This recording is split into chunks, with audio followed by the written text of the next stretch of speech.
I've been trying to paint a picture of what it must have been like to see you standing there, show up at the grave, angels. Okay. But I get these thoughts when I start wrestling with your humanity. Was it like the dreams that we have when a loved one is back? A loved one long since passed, but there he is, sitting on the couch or something. Like the equivalent of you eating a fish. A boiled fish. I mean, I know your friends were fishermen and everything. I wonder if they would have fallen under the disapproving gaze of my grandfather sitting back in his chair, staring down his nose, frowning at their sailors' mouths. Like you walk in the door or through the door or whatever, and they go, "What the hell?" And you say, "Don't worry about that." And they go, "Oh my God." And you say, "Yes." And they go, "Holy I'm hungry. I would like my fish." I can't imagine what it must have been like for your mom to see you alive. Her boy, her God. And you want to talk about hypostatic union. Or the places that you chose to show up to, like the road to Emmaus, where you interrupted Cleopas and maybe his wife, and they're just incredulous to this idea that you seem to have no idea what is going on. I guess I'm in good company. You love to prove us wrong. It's interesting to me that the angel asks the women who prepared spices for your body why they were seeking the living among the dead. Seems to me they're not the only ones excavating empty holes to fill their own. We are all joy seekers. And you make yourself known in the breaking of bread, pointing back to your death, and my heart burns inside of my chest when you speak. What does it even mean that you gave up your last breath and now you're standing in a room in flesh? Did your potentially foul-mouthed fisherman friends think that they were insane? Was that okay? Why do you seek the living among the dead? The Son of Man must be delivered into the hands of sinful men, and on the third day rise again. Joy seekers, have you found what you've been looking for?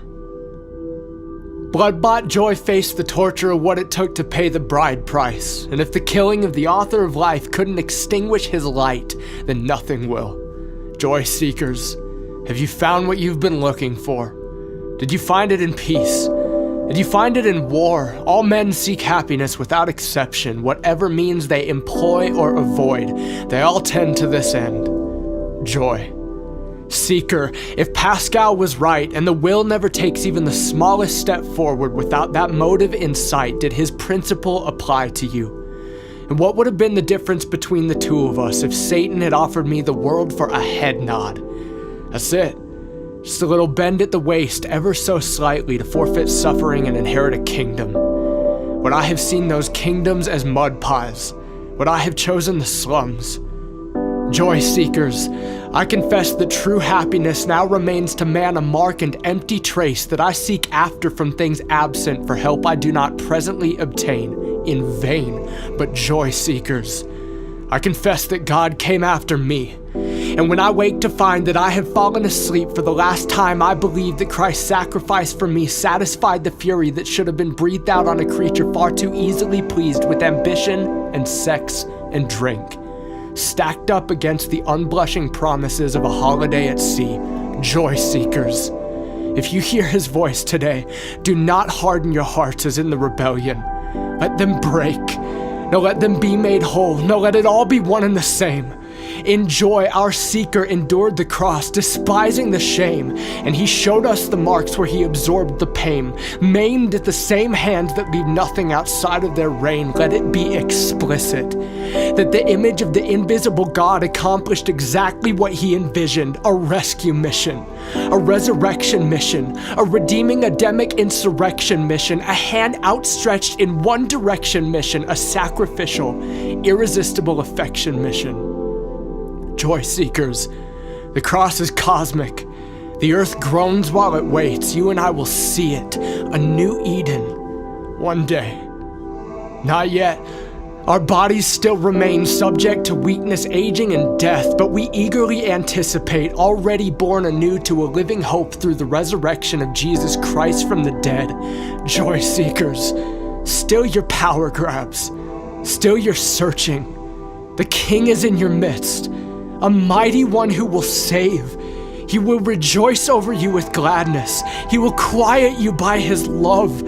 He will exult over you with loud singing. Joy seekers, we've been sought after, completely undeserving, and yet in eternity past, the author of life's story wrote life's death to life into his climactic chapter and invited a wife into his storyline to stand by his side. And I'll never grasp the vastness of the fact that the Lamb of God was slaughtered on my behalf, but his resurrection is all I have.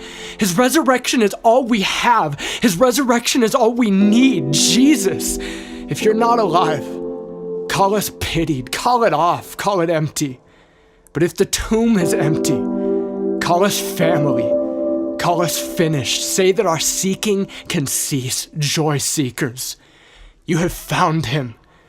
You have been found by him. You are free.